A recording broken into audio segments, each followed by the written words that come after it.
Simon Kimbangu vient de couper pour le débat. Je suis un envoyé de Dieu, je suis venu libérer, mais derrière moi, un grand instructeur divin est en train de venir, et cet instructeur divin va écrire un livre sacré dans lequel il y aura la connaissance proprement dite qui va libérer la race noire. Alors, voilà même l'une des raisons fondamentales justifiant le fait qu'au-delà de tout ce que l'Afrique regorge comme réserve, très chers internautes, en ressources naturelles, complétées par de multiples divers diplômes et titres académiques, l'Afrique ne fait que pleurer et s'enfoncer. Incapable d'organiser son propre décollage. Pour...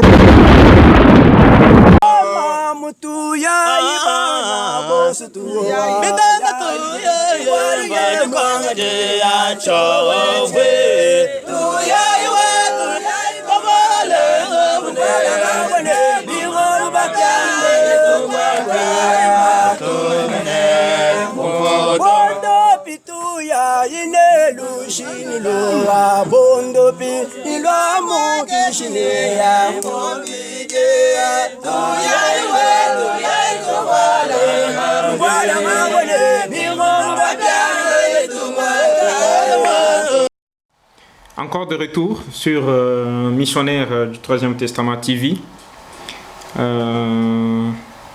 Nous saluons tous nos internautes, nous saluons tous ceux qui nous suivent, nous saluons tous ceux qui nous appellent.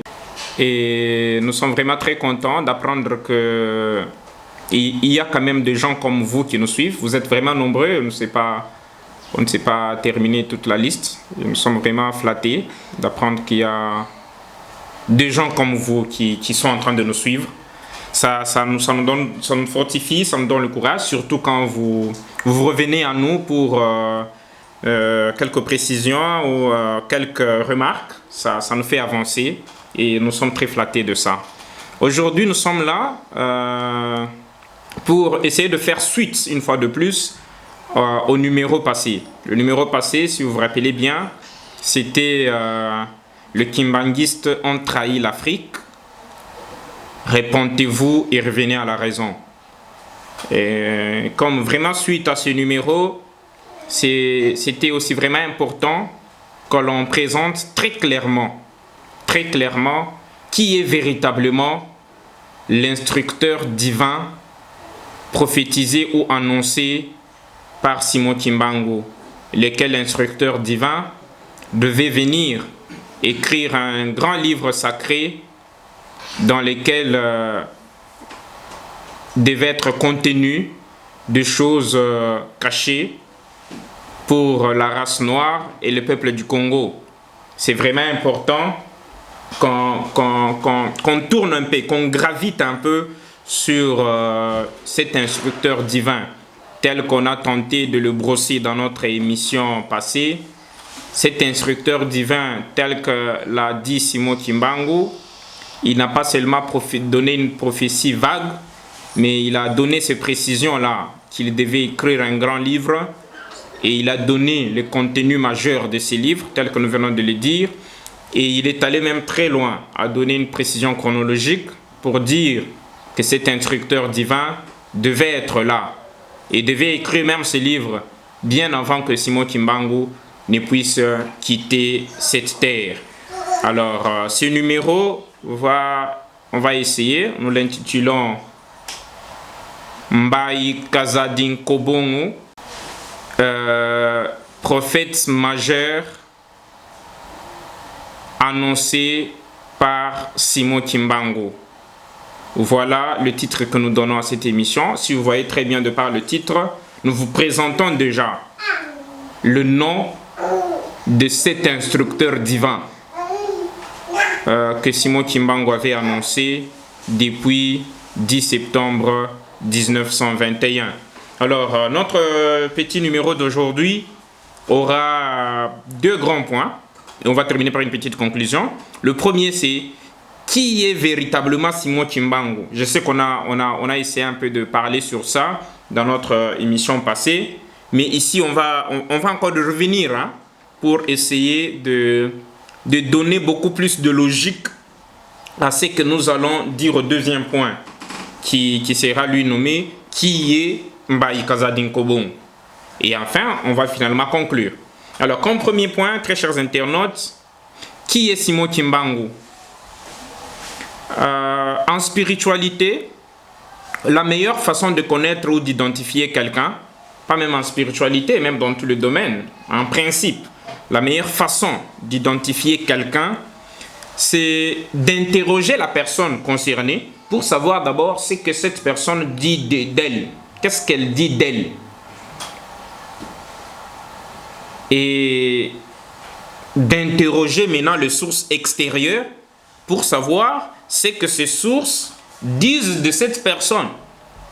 Et enfin, si on est un homme rationnel, c'est très facile de tirer une conclusion logique, objective, sur l'identité exacte de la personne sur laquelle nous sommes en train de nous demander ou pour laquelle nous voulons savoir plus sur son identité.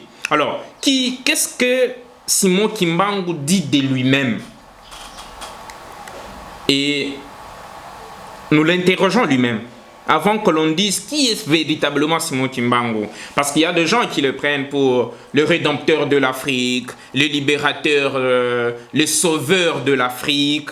Vous voyez? Alors, qu'est-ce que Simon, est-ce que c'est exactement ça? Ou c'est plus que ça? Ou c'est moins que ça? Ou c'est ça un peu mal dit? Vous voyez? Alors, qu'est-ce que lui-même, Simon Kimbangu, dit de lui-même? À l'instar de l'émission passée, nous allons utiliser aujourd'hui encore avec vous son plus grand message, son message historique, pour lequel 2 jours après l'avoir prononcé, il a été arrêté. C'est ça le message qu'on va utiliser. Alors dans ces messages, nous paraphrasons, tel qu'on l'a fait dans notre émission passée. Quelque part, Simon Kimbangu se présente comme un envoyé de Dieu. Nous lisons, tel qu'on dit, on paraphrase, mais elles ne parviendront jamais à détruire. Ici, Simon Kimbangu est en train de parler des autorités coloniales. Elles ne parviendront jamais à détruire l'œuvre que j'ai accomplie, car elle vient de notre Dieu, le Père. Voyez-vous? Alors, quand l'œuvre Simon Kimbangu a accompli une œuvre qui vient de Dieu le Père, ça veut dire qu'il lui a envoyé, c'est Dieu. Alors Simon Kimbangu, nous attestons qu'il est envoyé de Dieu, comme lui-même vient de se présenter. Nous sommes en train de l'interroger. Envoyé de Dieu, pourquoi? Interrogeons toujours Simon Kimbangu. Toujours dans le même message du 10 septembre 1921, nous paraphrasons. Car j'ai été envoyé libérer le peuple du Congo et la race noire du monde. L'œuvre de Simon Kimbangu est qu'il a été envoyé par Dieu pour libérer le peuple du Congo et toute la race noire du monde. Alors, la toute première question qu'on va se poser, en quoi consistait ou en quoi consiste exactement cette libération? Là, on va revenir. Nous continuons à interroger toujours Simon Kimbangu. Pour ceux qui ont déjà suivi notre émission qu'on a tournée dernièrement sur le Kimbanguiste ont trahi l'Afrique, ils comprendront exactement en quoi consistait cette mission de libération du peuple du Congo et de la race noire. Mais ici, on pourra aussi y revenir. Nous continuons d'abord à interroger Simon Kimbangu. Quelles sont les promesses prophétiques que Simon Kimbangu a laissé? Tout ça concourt à l'identité de Simon Kimbangu. C'est qui Simon Kimbangu? Mission et promesse prophétique. Nous sommes dans le même texte, dans le même message du 10 septembre 1921. Nous aurons notre propre livre sacré dans lequel sont écrites des choses cachées pour la race noire et le peuple du Congo. Voyez-vous, un envoyé de Dieu pour libérer le peuple du Congo et toute la race noire.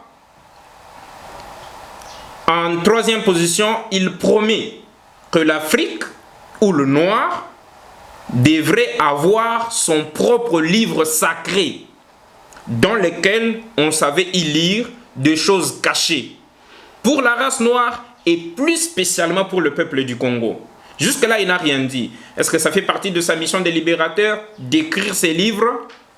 Est-ce que c'est lui-là qui devait léguer à l'humanité, à la race noire du monde, ces livres sacrés? Lui-même répond encore. Nous sommes dans le même document. Un instructeur, ça veut dire un enseignant, viendra,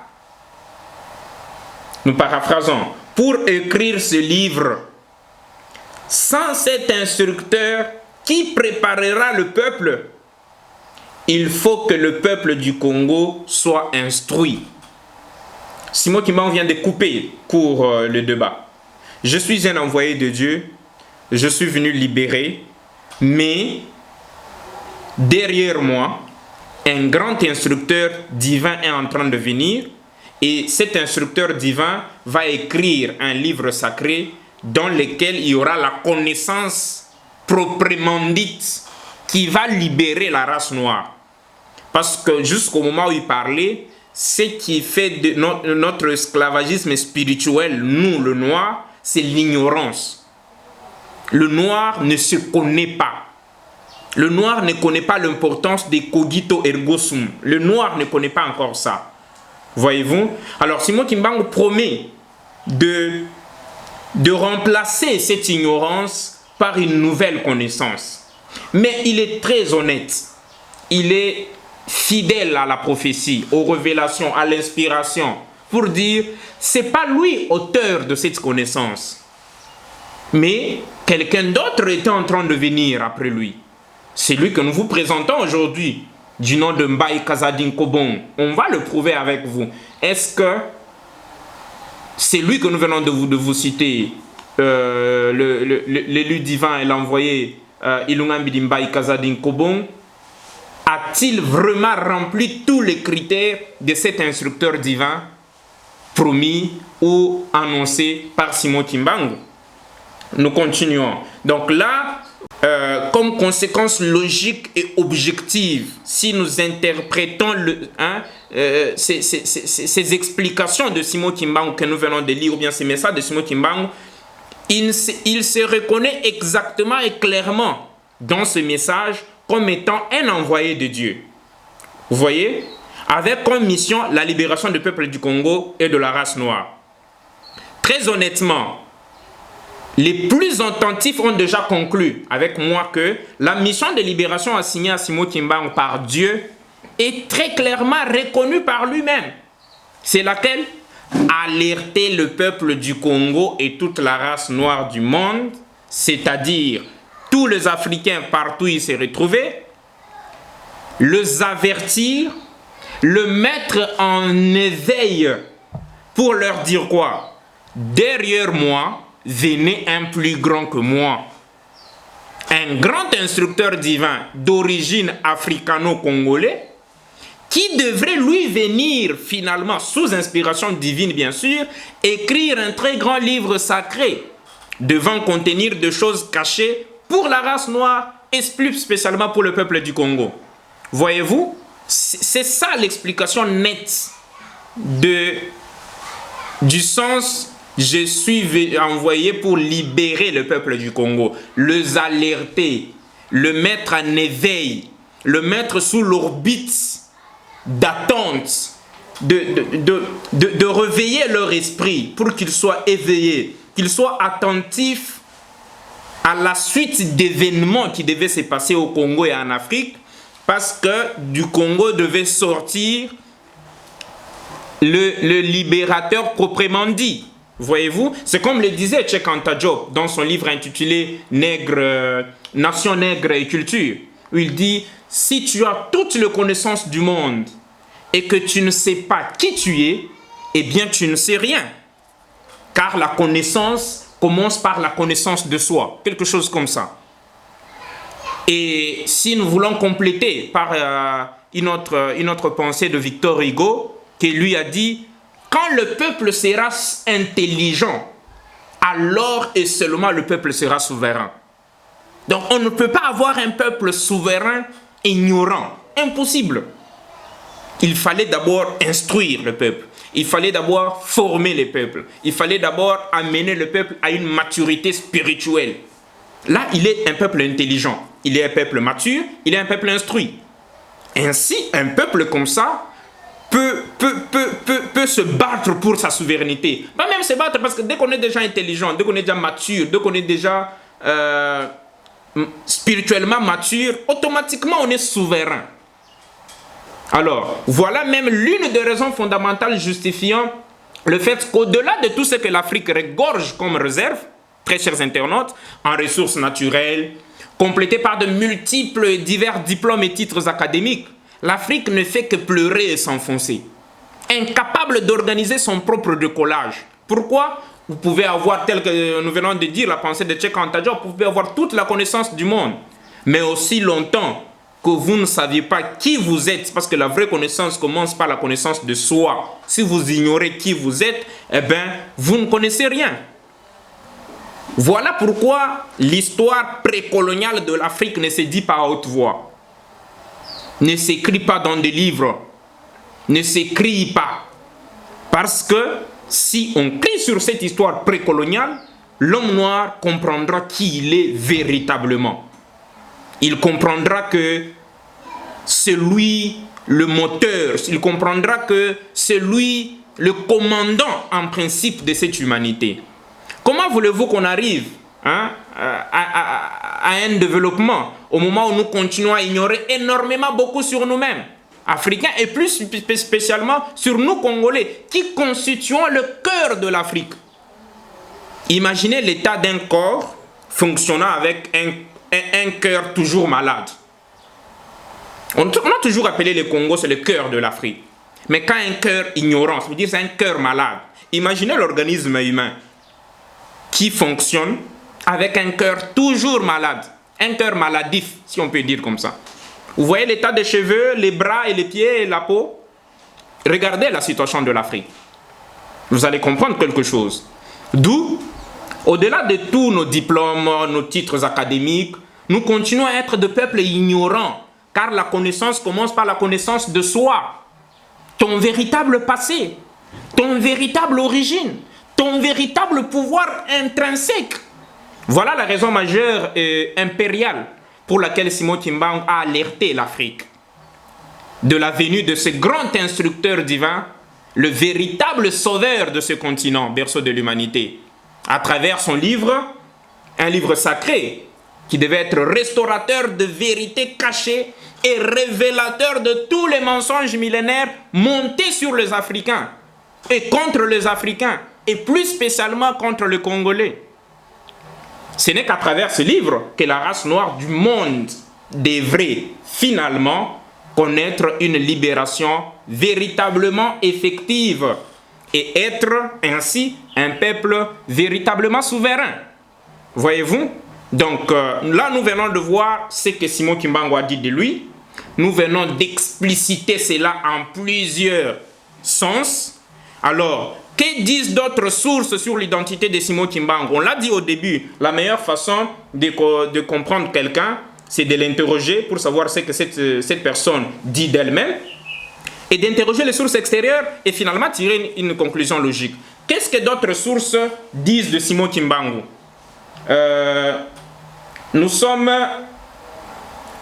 dans le livre sacré du Troisième Testament que nous appelons l'Ambidise. Voyez-vous? Nous sommes à la page 901. Qu'est-ce que Dieu nous dit dans ces livres sacrés? C'est un livre qui continue encore à être 100% dans la langue de révélation, qui est le Tsholuba, mais ici on a essayé de traduire avec vous, traduire pour vous, pour une meilleure compréhension. À la page 901, qu'est-ce que Dieu nous raconte? On va lire. Moi, Dieu, votre Père, le géniteur, en vérité, je vous le dis, j'ai envoyé 3 prophètes chez le Noir, en Afrique, au Congo. Il s'agit du divin Père Kimbangu et du divin Père Malangu. Et le divin Père Kazadi Bukolankola, qui est le 3e prophète envoyé, mais le premier à naître. Là, ça ne vous complique pas. Alors, quand nous suivons la logique des choses, quand on dit le troisième prophète, il est lui le troisième à être envoyé, mais le premier à naître, ça risque de compliquer certains. Il n'est pas le premier à naître avant Simon Kimbangu en tant que corps prophète.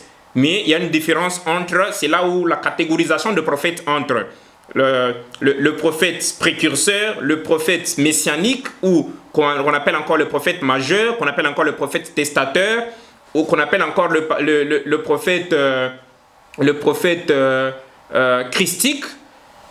Et après eux viennent de prophètes moralistes. Vous voyez? Alors, les deux prophètes qu'on vient de citer n'étaient que des prophètes précurseurs. Or, le prophète testateur, ou le prophète messianique, ou le prophète christique, ce sont des prophètes qui travaillent sous manifestation de Christ. Pas Jésus-Christ. On insiste souvent sur ce point-là. Jésus-Christ qui est entré dans Jésus, faisons de lui Jésus-Christ. C'est Christ entre dans des prophètes testateurs, de prophètes majeurs. Alors, Christ étant l'enfant aîné ou le fils aîné de Dieu, voilà pourquoi Dieu dit, en principe, ce prophète est le premier à naître, parce que fonctionnant avec l'esprit du fils aîné de Dieu. Nous continuons à la page 902. Le prophète, le divin père, le patriarche Kimbangu, lui parlait et enseignait tout en usant de l'évangile du Premier Testament conclu avec le peuple de la race rouge, ou bien l'Orient, et de celui du Deuxième Testament conclu avec le peuple de la race blanche ou l'Occident. Moi, Dieu, votre Père et géniteur, je ne lui avais pas fait écrire un nouveau évangile. Ça, c'est Dieu qui parle dans le livre saint. Le livre même que l'instructeur divin devait venir écrire. On va le prouver vers le bas. Je ne lui avais pas fait écrire un nouveau évangile ou de nouveaux livres sacrés, si vous voulez. Mais j'ai fui en lui. J'ai parlé en lui sans aucun doute. Je lui révélais clairement des choses à venir. Dieu continue. Le peuple de la race blanche, l'Orient, hanté par la haine et la jalousie, il remplace les divins pères Kimbangu, il leur avait dit, Dieu le Père est venu chez le peuple de la race noire. Il est né dans la race noire. Voilà la colère qui a hanté ce peuple que Simon Kimbangu a appelé le fils du monde des ténèbres. Comment toi tu peux annoncer aux Noirs cette histoire que nous avons cachée? Que Dieu est déjà de retour en Afrique pour finalement conclure une alliance propre avec l'Afrique, pour donner à l'Afrique une identité spirituelle propre, laquelle identité spirituelle propre devait déboucher par une indépendance politico-économique. Comment tu peux jouer comme ça? Comment tu peux révéler ça au moment où nous avons caché ça? Voilà, c'est ce qui a la colère et la haine a hanté. C'est l'Orient et l'Occident. Parce que Kimbangu leur avait dit que le Dieu était déjà venu chez le peuple de la race noire et qu'il était né dans la race noire. Puisque le noir, nous continuons, furent encore esclaves, ça c'est Dieu qui parle, ainsi parle l'Éternel. Puisque le noir furent encore esclaves en intelligence et en sagesse, comme c'est le cas avec beaucoup jusqu'à présent, peu seulement savaient comment chercher Dieu le Père. Plusieurs ne voulaient jamais, alors jamais et jamais, que l'évangile et la gloire de Dieu le Père proviennent chez le noir. Ils aimaient que cet évangile et cette gloire proviennent uniquement chez le peuple de la race rouge et celui de la race blanche. Ce sont eux en qui tous croient fortement sans rien remettre en question. Vous voyez?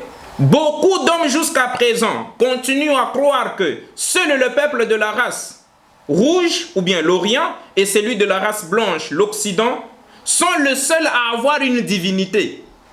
Or, Dieu le Père est déjà ici en Afrique pour l'éternité. Cherchez sa lumière ici au Congo, en Afrique. Voyez-vous, voilà ce qu'on a dit pour très bien comprendre quelqu'un. Nous avons interrogé Simon Kimbangu. Là, nous interrogeons les sources extérieures à Simon Kimbangu. Et nous interrogeons l'Ambidise. Vous voyez que ce que l'Ambidise dit de Simon Kimbangu, ça ne contredit en rien. Ça se marie à 100% de la présentation authentique et véridique de Simon Kimbangu lui-même. Pour compléter cet aspect qui démontre que Dieu est déjà de retour en Afrique pour l'éternité, il s'est déjà incarné dans la race noire, on va vous faire une prière. Une prière une de nos nombreuses prières que nous faisons pratiquement 4 fois par jour ici au Troisième Testament, dans l'église du Troisième Testament. L'intitulé de cette prière, c'est, on a encore traduit pour vous, « Prière à Dieu le Père, qu'il confirme pour toujours son règne chez les aînés noirs. » Écoute ce que Dieu dit dans cette prière. « Notre géniteur, qui ne fouille jamais les ennemis, Père de toutes les armées au ciel et sur la terre, daigne alors garder et confirmer ce pouvoir que tu nous as rendu, nous, tes enfants aînés noirs. Que ta parole parmi le noir puisse régner et s'affermir. C'est alors que tout sera restauré comme au commencement. Daigne accepter de te manifester officiellement à la surprise de tous et que tout le monde se rende compte que tu t'es déjà enraciné chez le noir, tes enfants aînés, pour nous rassembler tous en une seule et bonne divinité de perfection qui est la tienne pour toujours, qu'il en soit ainsi. Voilà une de prières pour compléter que Dieu est déjà chez nous en Afrique. On l'a dit dans l'émission passée, quand on dit Dieu est déjà chez nous, ça veut dire le soleil est déjà chez nous, ça veut dire il ne brille plus en Orient, en Occident. Donc là, on s'est déjà expliqué lors de notre récente émission que vous pouvez revoir si vous ne l'avez pas encore vu. C'est intitulé « Les Kimbanguistes ont trahi l'Afrique ». Vous allez découvrir cet aspect de choses. Alors, nous continuons pour vous montrer, tel que nous venons de le dire, qu'il y a eu de prophètes que Dieu a fait venir parlant au nom de cette première phase de libération de l'homme noir. Nous venons d'attester avec vous comment Simon Kimbangu s'est présenté et comment l'Ambidise le présente également. Donc, pour continuer, très chers internautes, très chers abonnés de Missionnaires du Troisième Testament TV, comme conclusion objective, tel qu'on l'a dit, interroger la personne, interroger les sources extérieures, donner une conclusion.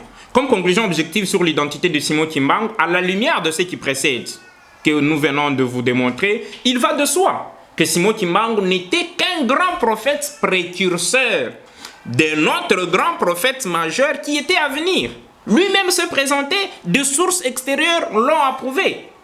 Donc, à l'instar de ce qu'était Jean-Baptiste, par exemple, pour Jésus, c'est ce qu'était Simon Kimbangu pour ces grands instructeurs divins et prophètes majeurs africano-congolais qui étaient à venir et qui devraient entrer en jeu bien avant le retrait de Simon Kimbangu de ce monde. Donc, comprenez et concluez rationnellement avec nous que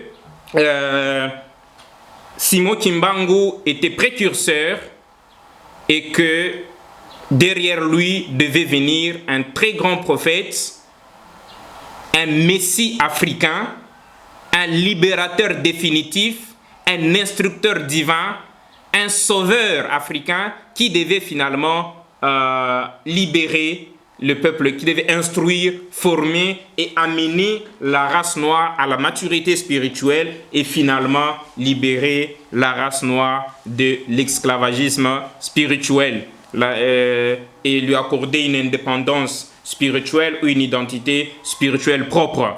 Alors, comme premier point, nous venons de terminer, très chers internautes. Là, maintenant, on va dire, mais dans cette partie déjà qui vient de passer, on a frôlé pour vous montrer que cet instructeur-là, pas même on a frôlé, le titre même de notre émission montre que l'instructeur divin, le prophète majeur annoncé par Simon Kimbangu s'appelle Mbaye Kazadi Nkobong. Qui est-il?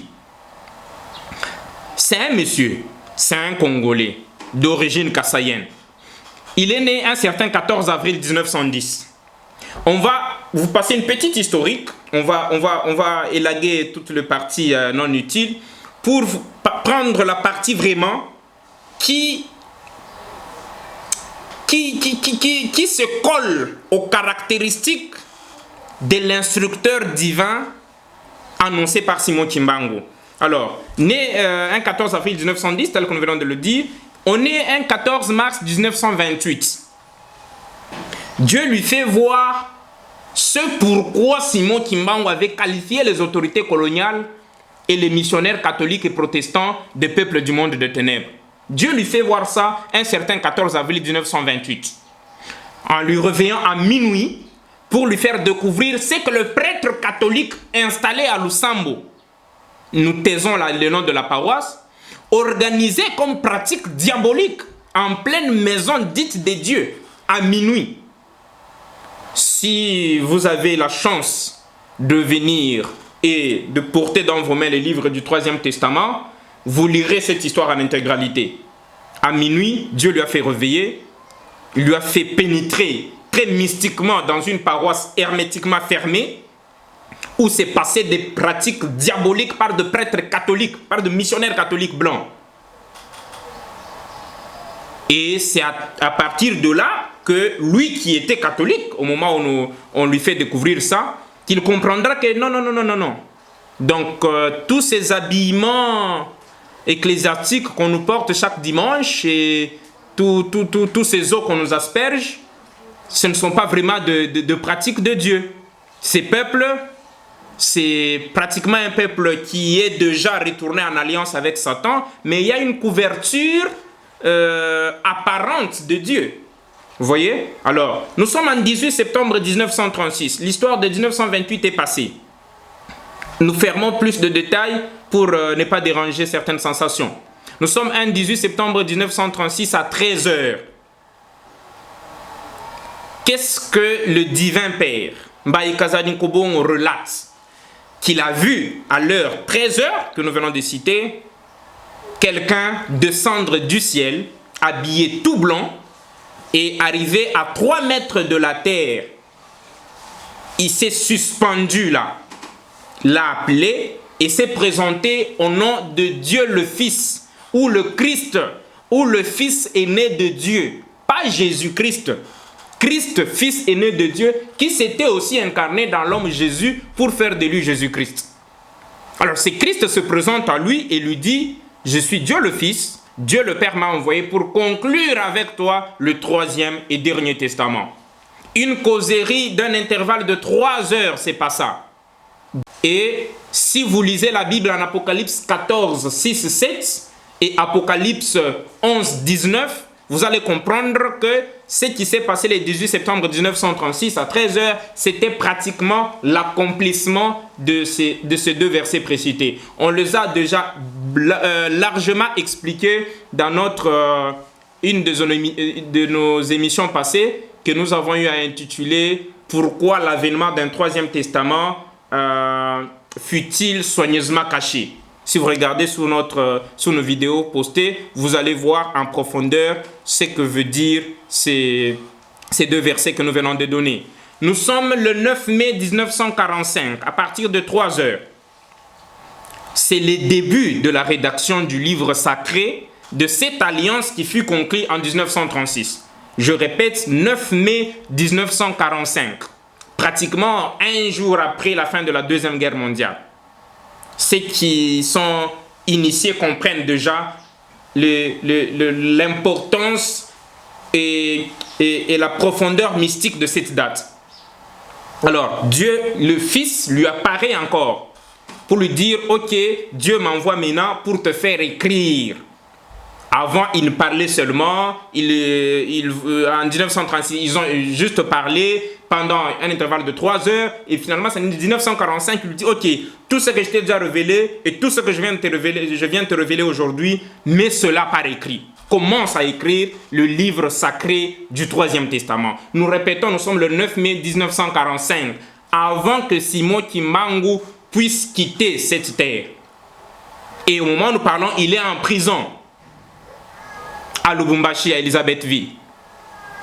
Et si ceux qui lisent encore la Bible vont comprendre que ce qui vient de se passer, ce qui est en train de se passer, ou bien ce qui s'est passé en ce jour du 9 mai 1945, c'est pratiquement l'accomplissement de Daniel 12, 4, 10. et l'accomplissement de la prophétie de Simon Kimbangu pour dire un instructeur viendra avant mon retour pour écrire ses livres et préparer la venue du roi et libérer l'Afrique. Voilà. Alors, pour prouver, là nous venons de prouver au moins un élément que le livre sacré que l'envoyé divin Mbaye Kazadi Nkobong a écrit, la rédaction exactement eut lieu avant, dans l'intervalle prophétique de Simon Kimbangu. C'est un livre qu'on ne sait pas résumer facilement, mais de manière massive pour vous prouver que ces livres, non seulement ils respectent l'aspect chronologique prophétique de Simon Kimbangu, même le contenu respecte cela. Dans ces livres, vous avez dans l'Ambidise, vous allez découvrir les mystères sur Dieu le Père, notamment sur son auto-engendrement, que la Bible ne s'est pas présentée. Comment Dieu s'est auto-engendré. Dieu ne s'est pas créé, Dieu s'est auto-engendré. Et nous ne sommes pas des créatures de Dieu, nous sommes des progénitures de Dieu. Ce n'est pas le sujet. Ce n'est pas le sujet, mais quand vous lirez l'Ambidise, vous allez découvrir avec détail, avec une lumière bouleversante, tous ces mystères ici. Alors, il y a de projecteurs sur la Sainte Trinité, sur l'origine des abîmes d'eau, que la Genèse de la Bible ne s'est pas prononcée. La parole de Dieu sillonnait au-dessus des abîmes d'eau, mais d'où venaient ces abîmes d'eau? L'Ambidise parle d'avant ces abîmes d'eau, parle sur le plan d'organisation de l'univers. Il apporte une initiation véritable de la cosmogonie, de la géographie, de l'histoire cachée pré-adamique. Est-ce que saviez-vous qu'il y a une histoire pré-adamique? Savez-vous que Adam et Ève ne sont pas le premier être vivant à exister? Voilà la vérité cachée pour la race noire et le peuple du Congo. On nous a caché l'histoire pré-adamique, pourquoi? Parce que c'était une histoire 100% noire. Parce que quand on va nous dire, c'est pourquoi on vous a dit, le livre d'histoire de l'Orient et de l'Occident, aucun financement ne finance de manière sérieuse la recherche sur l'histoire précoloniale de l'Afrique. Dans ces livres, vous allez découvrir l'histoire pré-adamique, ou l'humanité avant Adam et Ève. Dans ces livres, vous allez découvrir la morale supérieure.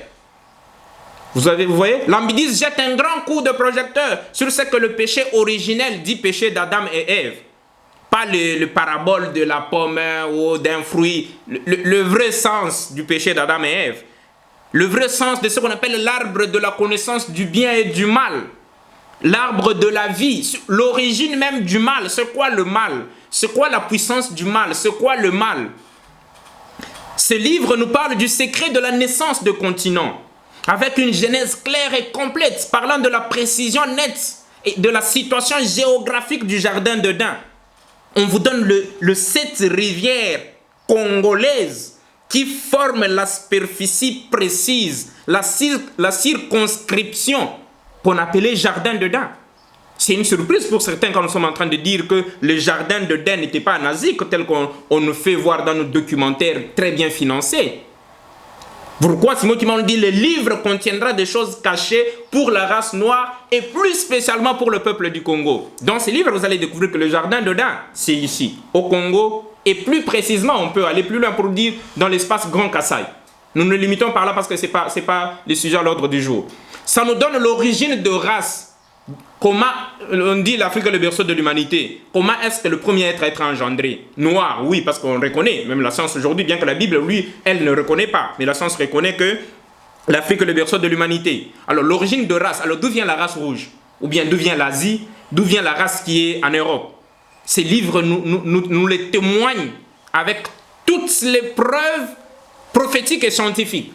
Ces livres nous parlent de la mutation de civilisation et de peuples. Comment est-ce que les peuples sont partis du jardin d'Éden finalement vers tous les autres continents?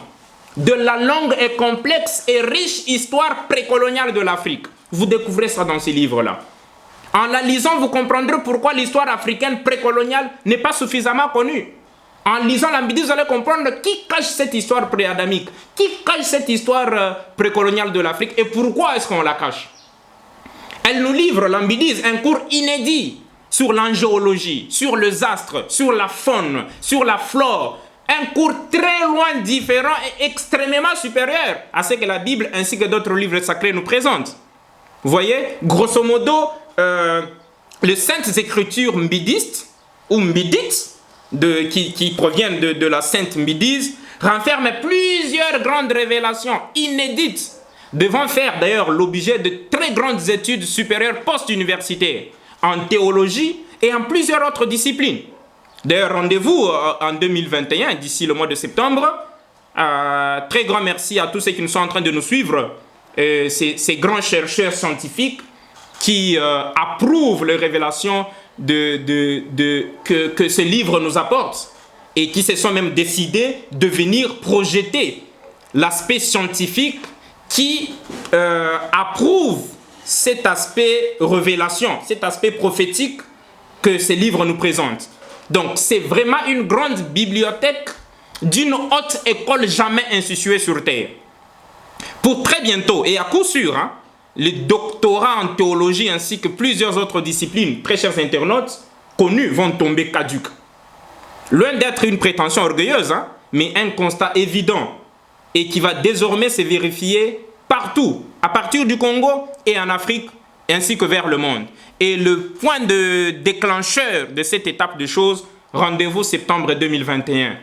Par souci d'authenticité, vous allez voir que dans ce livre, jusqu'à ce jour, la saisie de la quasi-totalité de textes sacrés du Troisième Testament sont encore en Chiluba. C'est par souci d'authenticité d'abord. On ne veut pas être trahi par la traduction, jusqu'à ce que tous les paramètres seront maîtrisés. C'est pourquoi dans nos différentes émissions, on a des fois du mal à amener les livres, le lire directement. Il faut vous prendre quelques extraits, vous les traduire pour une meilleure compréhension. Alors, les 10 manuscrits, d'ailleurs, nous sommes bien, les 10 manuscrits, l'humanité bénéficie et bénéficiera de cette bonne et inédite chance de les avoir et de le toucher, parce que tout est gardé, contrairement aux manuscrits de la Bible, pour lequel nous nous retrouvons aujourd'hui avec des copies, copiées et recopiées.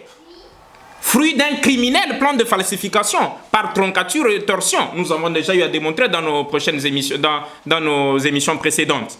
Donc, à lire ces livres lambidis, très chers internautes, qui est un livre sacré du Troisième Testament, le lambeau tombe, les yeux s'ouvrent, le paralytique abandonne leur béquille et marche vraiment, je vous assure. C'est la profondeur inédite de révélation céleste, jamais déversée sur terre. C'est exactement le dévoilement de plusieurs révélations et saintes paroles longtemps tenues secrètes et scellées par Dieu. Ce qui est parfaitement l'accomplissement de Daniel 12, 4, 10. L'accomplissement de l'Apocalypse 14, 6, 7 et l'Apocalypse 11, 19. Que vous pouvez très bien avoir les explications dans notre numéro passé, intitulé « Pourquoi l'avènement du Troisième Testament fut-il soigneusement caché ?» Alors, comment est-ce que là, nous venons de brosser, vraiment, nous venons de nous efforcer de brosser le contenu de ce grand livre pour vous montrer que tout ce contenu, c'est exactement les choses cachées pour la race noire et le peuple du Congo. Et lequel livre, tel que nous l'avons dit, nous vous avons dit, a été écrit à partir du 9 mai 1945. Ça veut dire que ce livre vient de répondre aux décrypteurs majeurs prophétisés par Simon Kimbangu. Ceux qui ont de doutes, nous sommes là pour un affrontement face à face et sérieux. Alors, il est parti à l'âge de 73 ans, le divin père Ilunga Mbidimbayi Kazadi Nkobon s'est retiré du monde visible un certain samedi 19 février 1983 au Congo, au Kasaï, et son ascension a eu lieu un certain 23 février 1983 toujours, donc 3 jours pratiquement après sa mort, à partir de 15 heures. Il laisse des adeptes, des disciples, et une église bien connectée au ciel. Parce que c'était sa mission. Un testateur laisse une église. J'ai bâti une église avant de partir. Le précurseur Simon Kimbangu n'avait pas pour rôle ni d'écrire le livre, ni de laisser une église.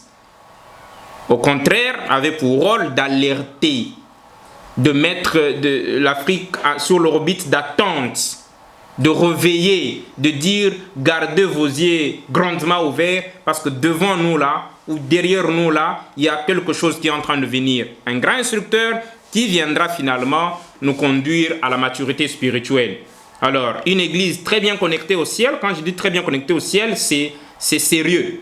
Parce que c'est l'église qui, si on a besoin de cet envoyé divin, ça ne nous prend pas 2 minutes pour prendre le téléphone, former son numéro et l'appeler. Et il n'y a pas de problème de perturbation des réseaux, ni problème de connexion. Donc, il est là et l'église est là avec lui. En dehors de l'église, c'est pratiquement une école qu'il a laissée en Afrique, qui est née en Afrique, en terre noire, au bénéfice de l'humanité tout entière. L'école avec une mission primordiale de perpétuer ses enseignements, comme nous sommes en train de le faire aujourd'hui, qui sont d'une richesse bouleversante dans tout le domaine du savoir, et libérant ainsi l'homme de préjugés et de servitudes spirituelles qui y ont eu à aliéner l'humain ou les humains et à les éloigner de la bienfaisance lumière divine. Très chers internautes, nous venons de vous prouver noir sur blanc que qui est Simon Kimbangu, il s'est présenté lui-même. Qui est Simon Kimbangu, on l'a présenté par les sources extérieures. Qui est véritablement Mbaye Kazadi Nkobongu? Est-ce que remplit-il les critères de l'instructeur divin laissé par Simon Kimbangu? Nous venons de le démontrer avec vous. Alors, pour compléter et terminer ces numéros d'aujourd'hui, Simon Kimbangu, c'est un vrai prophète. Nous venons de le dire, nous venons de le démontrer. Et un des artisans de la première étape de la révolution pour la libération spirituelle africaine. On vous a montré les 3 grandes étapes de la révolution africaine dans notre émission passée, que vous pouvez facilement retrouver, intitulée « Les Kimbanguistes ont trahi l'Afrique ». Alors, il est un prophète précurseur du grand prophète majeur et libérateur du nom de divin père Ilungambidi Mbaye Kazadi Nkobongu.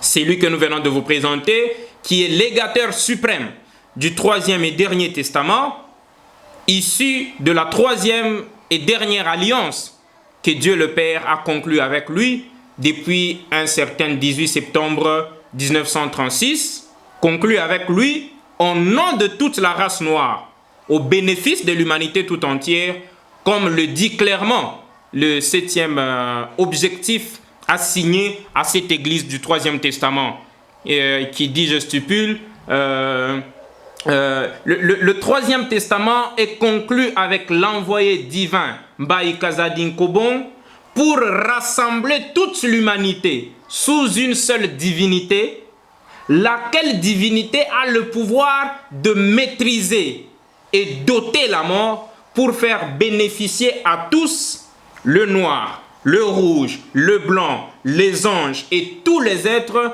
12 récompenses du bien.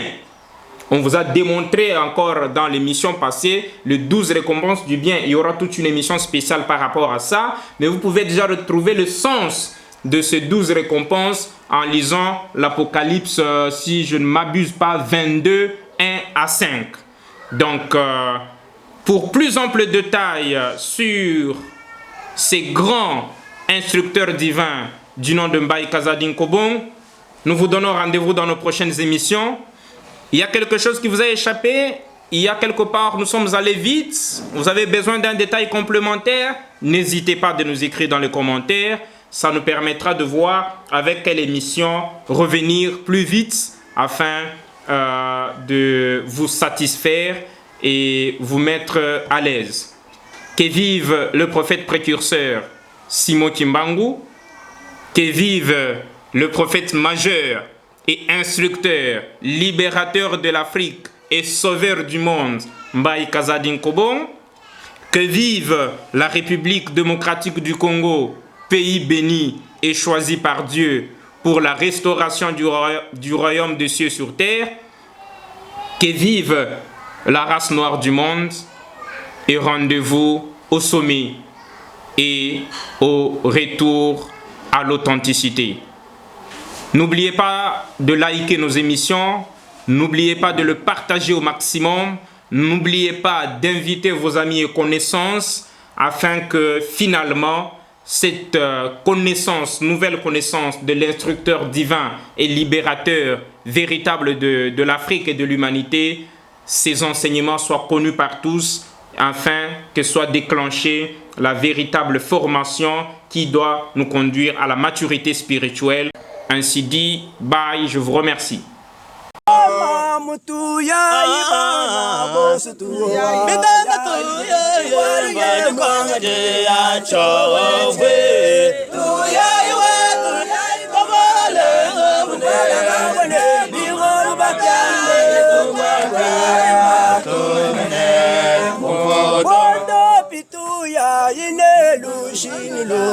Bondo pi ilo mo kishine ya mo bige ya tu ya iwe tu ya iko wale